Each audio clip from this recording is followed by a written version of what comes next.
Hello students, welcome to Narayan PU College online classes and continuation here preparation method, and second one is from alkenes and addition of halogen acid. We can prepare alkyl halides from alkenes by the addition of halogen acids. You know what are the halogen acids? And HX. Yeah, hydrogen halides. Clear? That we will call it as a halogen acids. You know that the addition of hydrogen or the addition of halogen acids to the alkenes follows the Markovnikov rule. You have studied that one in the first year. If you take the unsymmetrical alkene, the addition of HX to the unsymmetrical alkene follows the Markovnikov rule.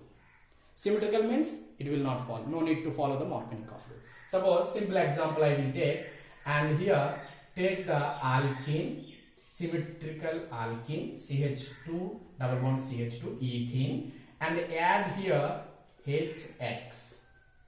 X can be fluorine, chlorine, bromine and iodine. And now what happened, you see, and double bond is there, double bond will break, hydrogen added to one carbon and halogen added to the another carbon.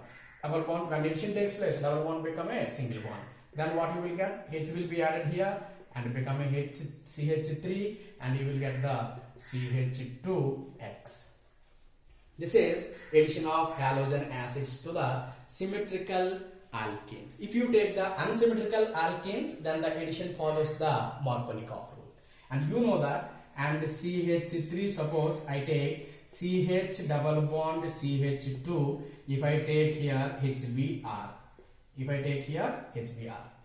then and here addition of HBr to the unsymmetrical alkene follows the Markovnikov rule. What is the Markovnikov rule? According to the Markovnikov rule, the negatively charged ion attached to the double bonded carbon where the number of hydrogens are less, and here double bonded carbon, and to this carbon 2 hydrogens and to this carbon 1 hydrogen. So that's why if the bond breaks, you know, and bromine acquires the partial negative charge and hydrogen acquires the partial positive charge. Means negative charge ion attached to the double bonded carbon where the number of hydrogens are less.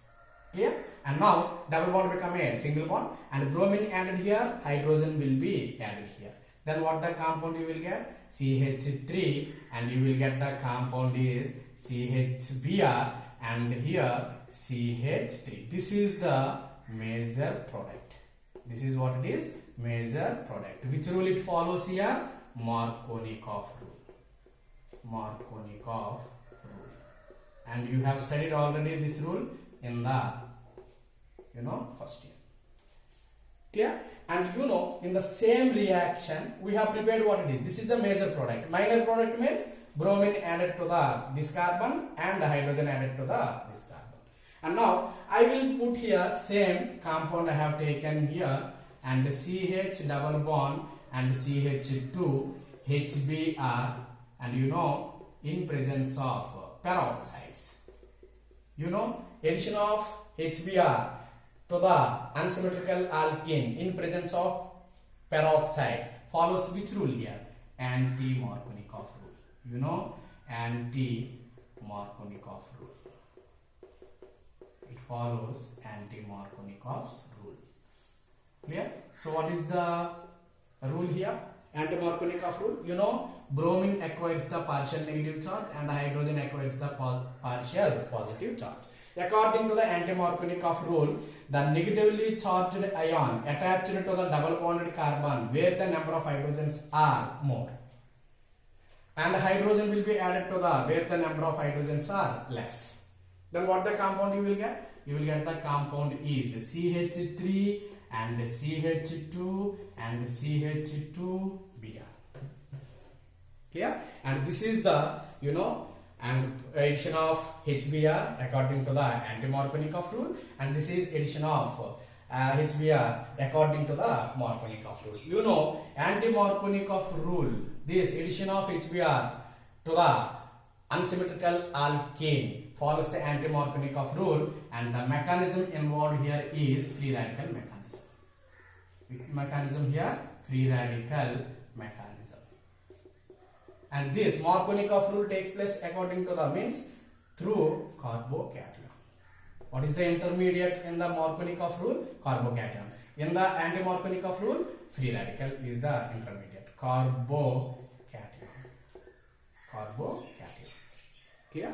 Now, sometimes they will ask the question. Write the major product of the following compound. That is, I will write one compound here and CH3 and H and CH double bond CH2 plus HBr. Clear? So write the major product here. Write the major product. Clear? You know that it is unsymmetrical alkene, and here what it is there? HBr. Unsymmetrical alkene HBr. Then it follows the which rule here? Markovnikov rule.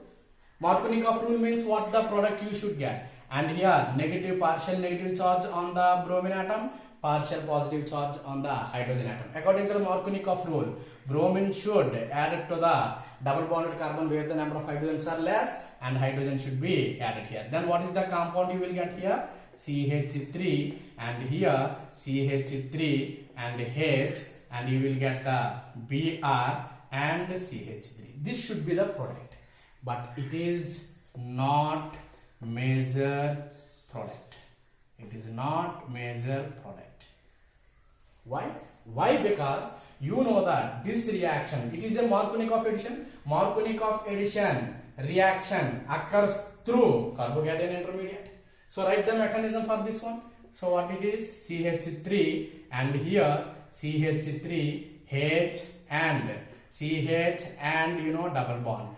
You know that alkenes involved in the electrophilic addition reactions. First, which one will be added? Electrophile. Electrophile means which charge? Positive charge. And it is double bond. Double bond means it is electron rich. So that's why. And electron rich donates the electrons to electron deficient.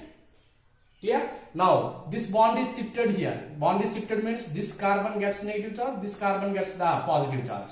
Negative charge, positive charge bond means this H plus will be added to this carbon. Then what the compound you will get? CH3 and CH3 and H and here C plus, and what you will get here? CH3. What is the carbocation here? It is a secondary carbocation. Secondary carbocation. You know that if carbocation is a intermediate in the reaction, if there is a chance to get the more stable carbocation in the reaction, then carbocations will involved in the rearrangement.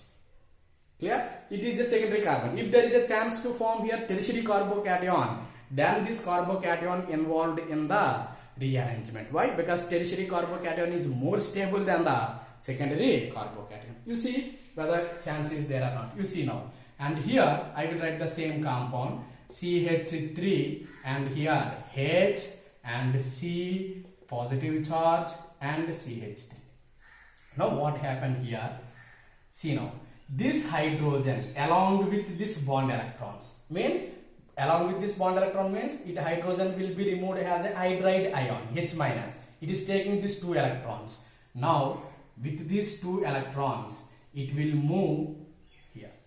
Why? Because if it is removed as a H minus, it is a along with this bond electrons means it is gaining electrons. H minus, here which one is there? Carbon, positive. Positive and negative, there will be a bond. So that's why.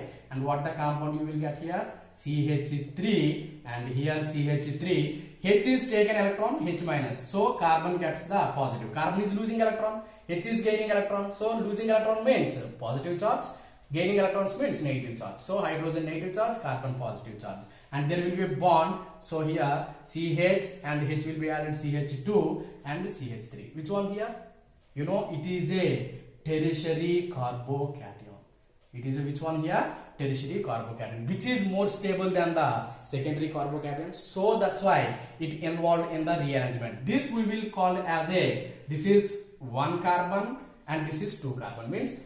And here positive charge and carbon we will consider as a 1, and here it is adjacent one is a 2. So where the hydride shift takes place, from 1 to 2 or 2 to 1? 1 to hydride shift. This we will call as a 1 to hydride shift.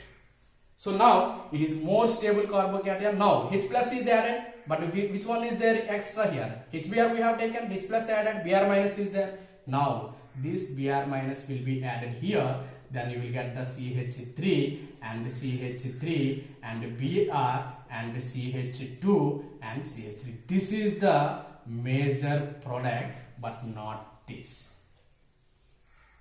Clear? So, and this is the major product, but not this. Why? Because even though it follows the Markovnikov rule, but here Markovnikov rule product occurs through the carbocation, so that's why, and it involves in the resonance, so involved not resonance, involved in the means rearrangement, then and you will get the tertiary carbocation, then bromine will be added here. Now if I take suppose another compound CH3 and CH3 CH3 and CH double bond CH2, if I write with the HBr, what is the major product formed here?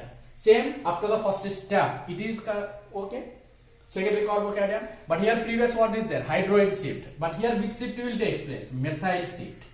Here methyl shift will take place. Then what is the major product you will get? CH3 and you will get the CH3 Br and you will get CH3 and CH3. Once you practice in the same way, here hydride shift and here 1,2 methyl shift. Clear? That you will get the, this is the major product, this is the major product. Minor product what it is? CH3 and CH3 and here CHBr and CH3. This is the minor product.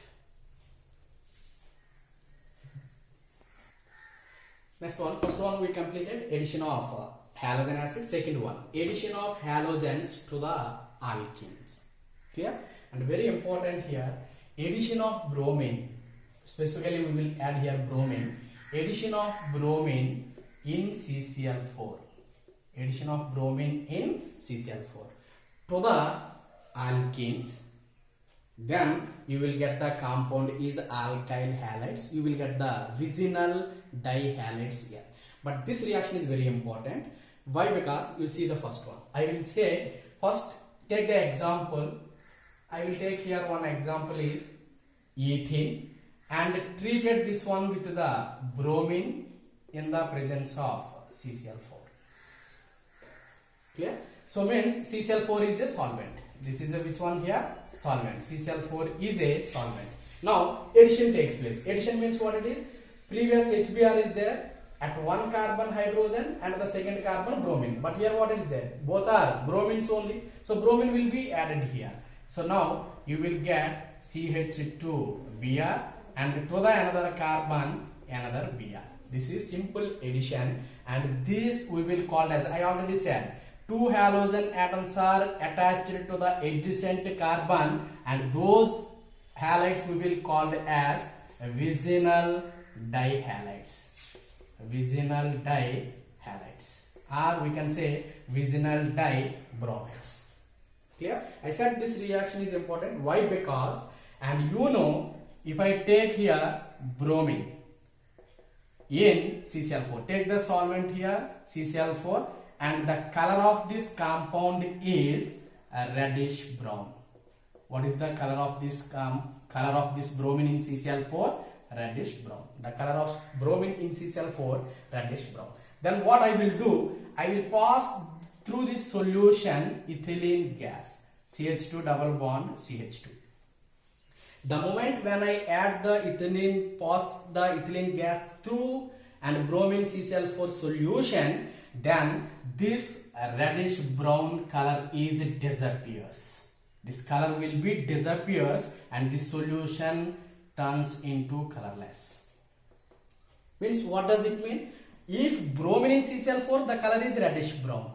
If I added here CH2 means ethylene, then this bromine will be added in this way. Bromine to one bromine is one carbon, another bromine is another carbon. Now in the solution there is no Br2 molecule. So the Br2 molecule is there, reddish brown. Now in the solution Br2 molecule is not there. So that's why it is become a colorless, means color will be discharged.